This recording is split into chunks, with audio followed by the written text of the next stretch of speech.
Welcome to the Celtics pod. I'm Erik Vandenbossche.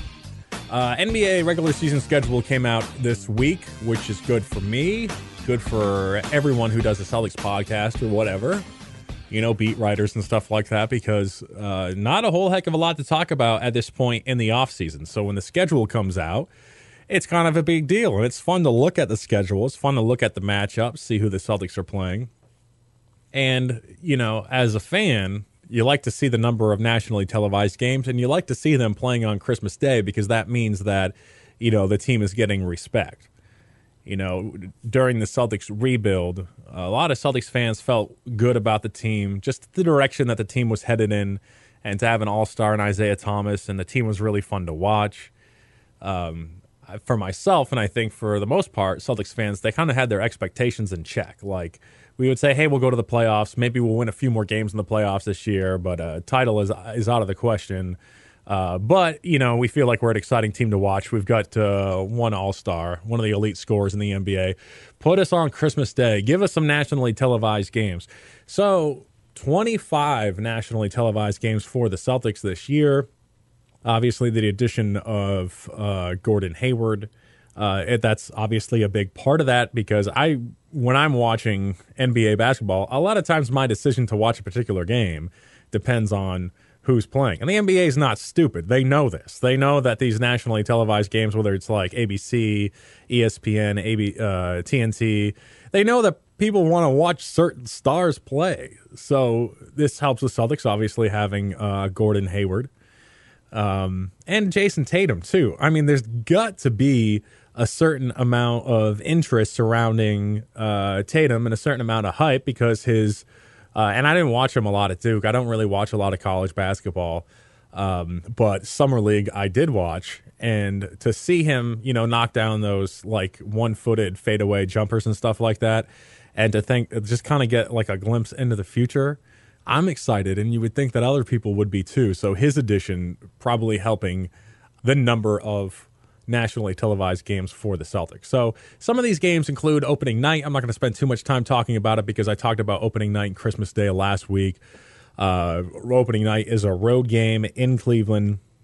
That is October 17th. That's going to be on TNT. Not sure what the matchup's going to look like right now, because we're still in the midst of this Kyrie stuff. So, no one really knows what it's going to look like. It could be, a possible Eastern Conference Finals preview, or, it could be year one of a Cleveland Cavaliers rebuild post Kyrie Irving. And I'm not really sure what that matchup would look like. Obviously, without Kyrie, significantly helps the Celtics in that one game, and also helps them as they try and make the push to the NBA Finals. But they're still going to have LeBron James, at least for next season, Tristan Thompson, Kevin Love. So it'll be a difficult matchup. And it's funny to think that it could be a rebuild year for Cleveland, because that basically means it's a rebuild year for LeBron James. And, even if they do start that process, like I said, they still have certain players. So in the Eastern Conference, that can get you to a certain point in the playoffs. After that last NBA Finals, no one is really going to consider Cleveland to be a true NBA title contender, because of how good Golden State is right now.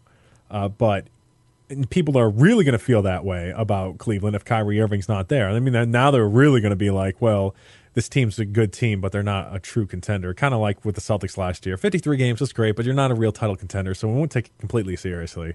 But it's just kind of crazy to think about LeBron James being on a basketball team that's not a legit contender. It just is kind of weird to think about. Christmas Day, another game that I talked about last week. Celtics Wizards. This one is at home, 5:30 on ABC. A ton of great matchups on Christmas Day. Some of these other nationally televised games, ABC has 8 national primetime games. Celtics got 0 of those last year. This year, the Celtics have 2, and they're going to be taking on the Warriors in January. Also going to be taking on the Houston Rockets in March. So Warriors come back possibly better than they were last year. They signed Steph Curry to the NBA's first ever $200 million contract. Kevin Durant goes in the exact opposite direction, takes a pay cut, helps his team stay competitive and continue to be the best in the NBA. $9 million pay cut, 2-year, $53 million deal with a player option in the second year. Kevin Durant, though, of course, he's got like investments in Silicon Valley. He's got endorsements and stuff like that. So the guy's got a ton of money, and he's got the ability to do something like that. Also, Warriors drafting Jordan Bell. They sign Caspi. They sign Nick Young. So Celtics taking on the match, the Warriors, in one of those ABC primetime games. Again, that one is in January. Rockets, the other team that they're playing, Rockets landing Chris Paul, obviously. They've done a lot during the offseason. Re-signing Nene. They added P.J. Tucker. They added Luke Bahamute. And they can still get Carmelo Anthony, so he could be there when the Celtics take on the Rockets in that primetime game. Some other nationally televised games. Celtics going to Utah March 28th, and that game is on ESPN. Obviously, something big's going to happen that night. Gordon Hayward is going to return to Utah, make his return, first game in Utah since he decided to come to Boston in free agency. I'm kind of wondering what kind of ovation that he's going to get.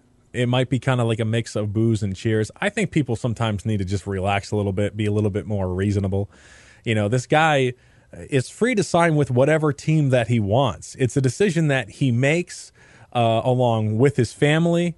A number of things factor in, and it was a tough decision. It's not something that it's a big deal to move your family across the country. So I'm assuming he thought about this quite a bit.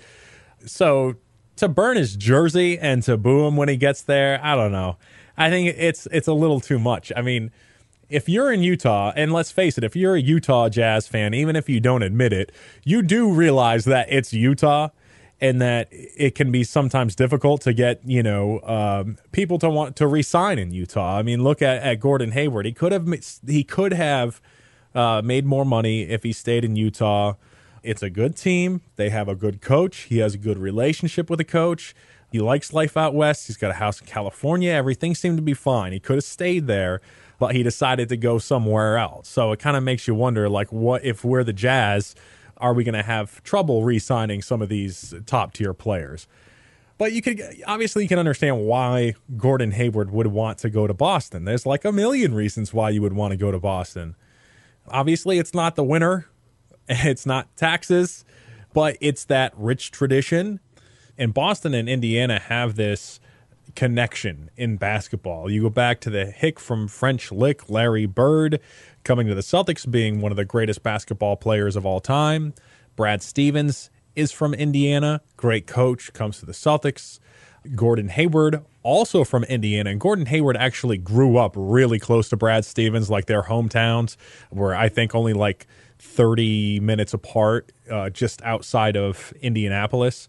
So there is this interesting connection between that state and the Boston Celtics. And maybe Gordon Hayward being from Indiana had something to do with that, following those other two guys. And obviously, Brad Stevens, his relationship with him was huge, and not just his relationship, saying that they have unfinished business, because in the Butler National Championship game, they lost that, and obviously Gordon Hayward had a chance to win that game, and I'm sure it's something that he thinks about a lot. So when he says he has unfinished business to take care of with Brad Stevens, I don't think he's just saying that. I think it's probably something that he thinks about all the time.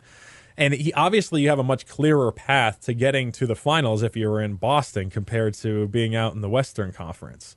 So that's another reason to come to the Celtics if you're Gordon Hayward, to go deep into the playoffs every year, to make the All-Star game year in and year out, because you even had players from the Eastern Conference go out west, and Jimmy Butler, Paul George, and then you get to play with Isaiah Thomas, who's one of the elite scorers. You get to play with Al Horford, who just seems to make everybody around him better. If you're a player outside of the Celtics organization and you're considering coming to Boston, you got to really appreciate, the passion and the energy the Celtics play with, and just how gritty of a basketball team they have been over recent years, and it's an exciting environment in Boston. When the Celtics get booted out of the playoffs, the fans stick around after that final game. They stand up and they applaud and they cheer because they've had so much fun watching the team throughout the season. Celtics overachieve. fans feel like their team deserves it. I think they do, and they love basketball, and they love the team, so they hang out and they applaud the team after they get knocked out of the playoffs, and other teams see that, and they recognize that, and they say, hey, this is an environment that I might want to play in, because Boston is just, that TD Garden is just a raucous environment. So I can understand why Gordon Hayward would decide to come to Boston, but the whole burning his jersey, and then when he comes back to Utah, let's shower him with booze. That's kind of ridiculous. I think there'll probably be a mixture. Some people will be reasonable and they'll say, hey, this guy was with us for 7 years. We watched him grow up. It stinks to see him leave because we were getting good and he was getting good, improving his points per game average every single year. It stinks to watch him go. I'm sure people fell in love with him. 7 years is a long time. So it stings. I'm sure it does, but that's just the way it goes. That's just the way they always say that basketball is a business. And I think fans kind of have a harder time looking at it that way. Like you hear athletes say that all the time, it's a business, but when you're a fan, it's your passion, it's your hobby, it's your escape. It's not business. It's something you enjoy, it's your passion. So fans obviously look at it differently, but the Celtics, Jazz, that game March 28th on ESPN. So just a really difficult loss for Utah because, you build through the draft, you make it to the second round of the playoffs for the first time since 2010. You're turning it around, and then boom, you lose Gordon Hayward, 22 points per game, all-star player. They may struggle to even make the playoffs in the Western Conference now. Some of the other games that will not be nationally televised, but they are notable. This one should be televised nationally. Avery Bradley returning to Boston November 27th. Celtics taking on the Pistons at TD Garden. Avery Bradley, 7 seasons with the Celtics, and so I'm not sure what to expect with the welcome that Gordon Hayward is going to get. But Avery Bradley, oh my God, that's just going to be... okay, so there's going to be a video tribute, obviously. People are going to give him a standing ovation, obviously. That standing ovation is probably just going to last forever. It's going to feel like a really long time. I think people are going to show this guy some love. Obviously, the Gordon Hayward situation is different because Hayward chose to leave Utah. He had his choice. He could have stayed at home. Avery Bradley, he didn't choose to leave the Celtics. Avery Bradley was traded, and I'm sure he wishes he was there right now. The Celtics had to clear cap space. Again, it's a business. But the Celtics have to clear cap space, so they trade Avery Bradley. I think they did a good job with that trade because they get Marcus Morris back. And, I mean, this is kind of the trade. I mean, you get Gordon Hayward and Marcus Morris. You lose Avery Bradley. I think you're a better basketball team at that point, even though it stinks to lose Avery Bradley. But people are going to, I think, be really excited to see Avery back because he was here for 7 seasons. And over like the last 4 years, it's been like a revolving door of players just going in and out. And, in the first couple of years, so many guys came in and out. It's hard to keep track of them all. I mean, it is. But for Avery to be there for 7 seasons and to be here for all 4 years of the early Brad Stevens era and to see him improve a little bit every single year, take his game to a new level, become an even better defender, become a better shooter. People just like the way that he plays, and he's kind of epitomized the Celtics over the last couple of seasons being that gritty, hard-nosed basketball team. He is a huge part of that team's identity, and they're a better team today. They did what they had to do. It makes a lot of sense. I agree with it, but at the same time, like if they had Avery Bradley, obviously it would make them that much better. Avery Bradley's a type of guy that can impact a championship. To have real difference makers like Avery Bradley, somebody like Marcus Smart too. Marcus making big defensive plays, maybe creates a turnover, Celtics score in transition, and then it sparks this big long run, and the Celtics go on and they win. And then Avery Bradley, obviously his ability to knock down shots and also his ability to defend elite level players in the backcourt, to defend someone like Kyrie Irving. Avery's just a huge difference maker. He really is, and the Celtics would be better with him, but that's just not reality at this point. But they are a better basketball team. It was probably going to happen anyway. They weren't going to be able to re-sign him, so Celtics do get something for him. The London game, this is not new. We've known about it for a little while, but, it's on the schedule. First regular season game in London for the Celtics. Only other regular season game outside of the U.S. or Canada was in 2015 against the Kings in Mexico City. This game, by the way, 76ers, January 11th. Celtics road team, Sixers home team. So the Sixers are going to lose a home game and not the Celtics. But I was just thinking about this too. That game, London is 5 hours ahead of us. So this game is on a Thursday night, which is a work day, which means what? The Celtics are going to be on at 2 or 2:30 in the afternoon. That'll be kind of neat, I guess. I'm not going to be able to watch the game while I'm at work. I can DVR the game and watch the game when I get home, like pretty much I would do anyway. Game will be broadcast on Comcast Sportsnet New England. Also on the Celtics schedule, big game, big matchup versus the Nets. Celtics, Nets. That's just to end the regular season, which is funny. It's just one last chance for the Celtics to beat up on the Nets. Hopefully, sending them further into the cellar. Hopefully setting up a great opportunity for the Celtics to possibly get another high draft pick. So another chance to beat the Nets. Schedule has 14 back-to-backs. Celtics have actually had at least 17 back-to-backs in each of the last 5 seasons. And there's going to be no 4 games in 5 nights, so the players are going to appreciate that. Back-to-back nights isn't a big deal for me. I'll watch basketball if it's on. And here's the thing is I watch the majority of my basketball games from my living room, sitting on the couch.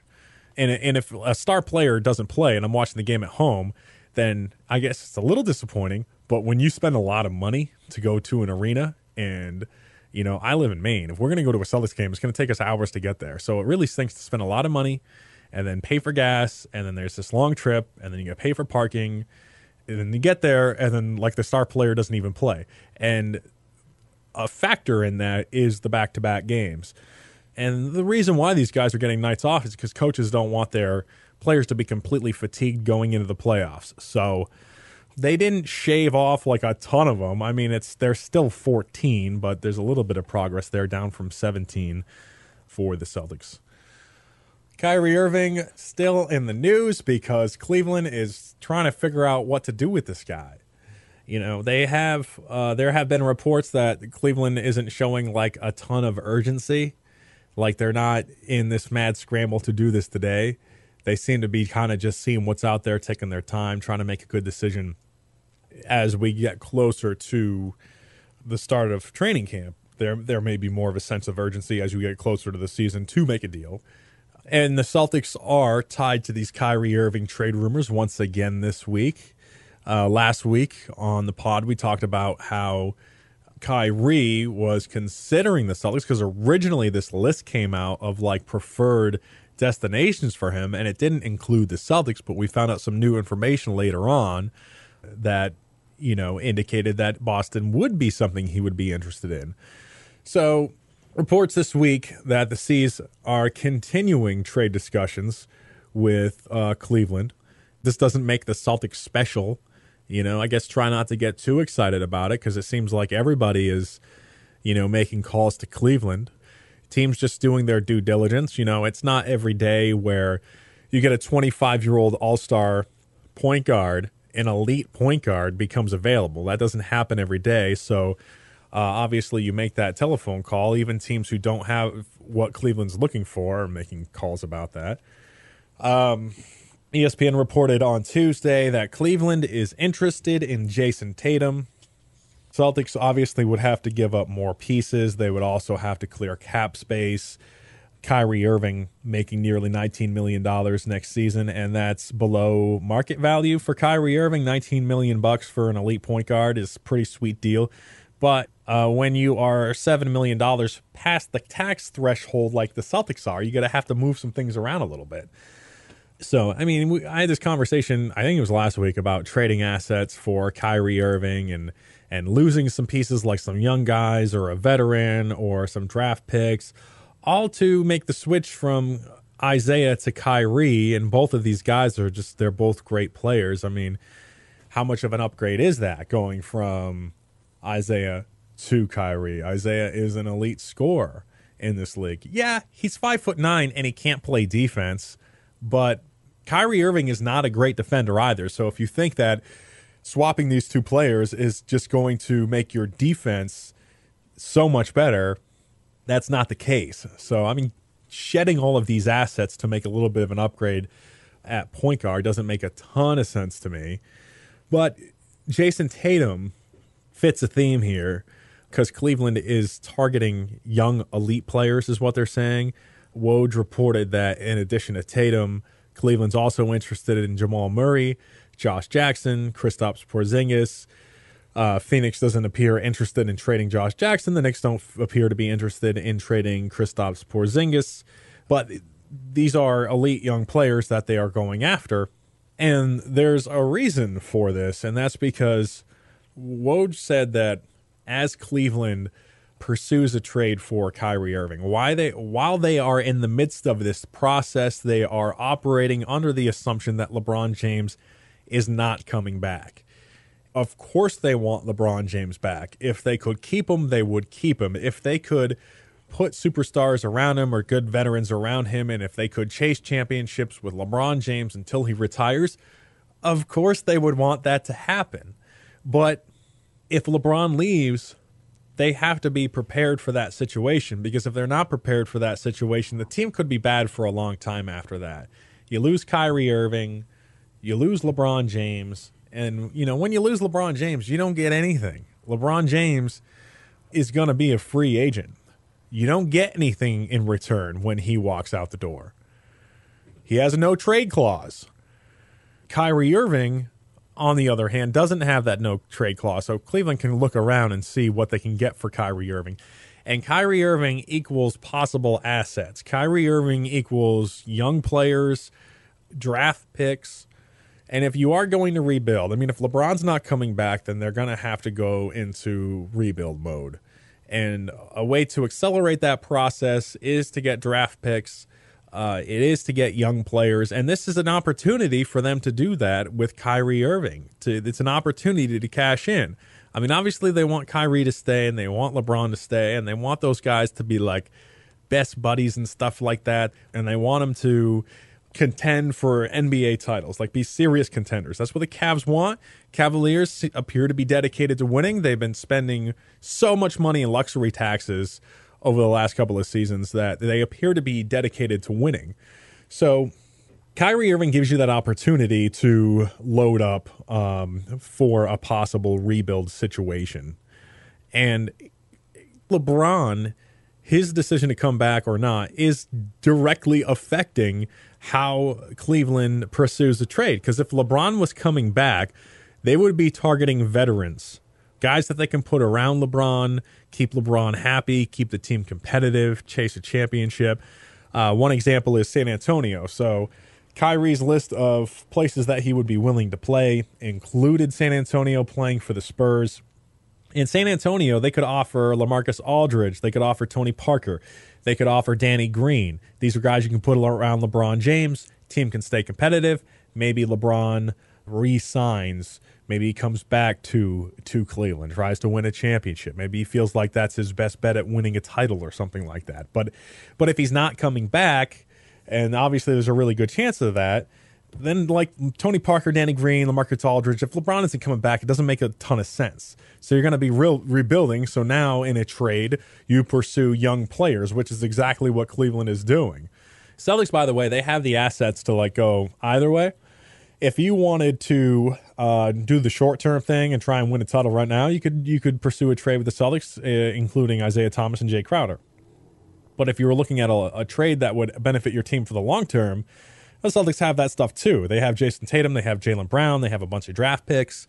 So the Celtics are actually, make a good trade partner for basically anybody, and for Cleveland, regardless of which direction they decide to go in. I just don't know if LeBron isn't coming back, that Isaiah Thomas, Jay Crowder deal doesn't seem to make a lot of sense, because if Isaiah doesn't re-sign with Cleveland, then you've got, Jay Crowder left over, and it's, Crowder's great. Nobody's rebuilding their basketball team around Jay Crowder.